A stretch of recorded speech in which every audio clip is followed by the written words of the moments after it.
আচ্ছা আমি একটা জিনিস বুঝলাম না, ওরা ভুয়া ভুয়া স্লোগান দিচ্ছে আর উনি হাত নেড়ে বাহবা দিচ্ছে, আর ভাই ওদেরকে প্রশাসন দিয়ে পিডাইয়া ওর গোয়া লাল করে দেন।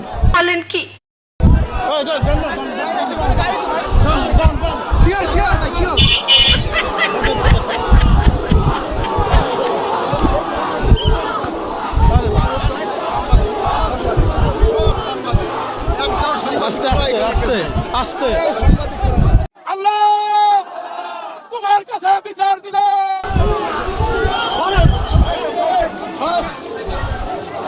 আরে ভাই তাড়াতাড়ি গাড়িতে উড়ান, না হলে নাসিরউদ্দিন পাটোয়ারির মতন মুখে ডিম মারবো। পাবলিক তো খারাপ, পাবলিক খেলারা বড় খারাপ। না আজকে ওরা থামবে না, ওদের ভুয়া ভুয়া আজকে স্লোগান থামবে না। আজকে স্বরাষ্ট্রমন্ত্রীর মুখে লইছে জনগণ। যান যান গাড়িতে উঠতে তাড়াতাড়ি ভাগেন।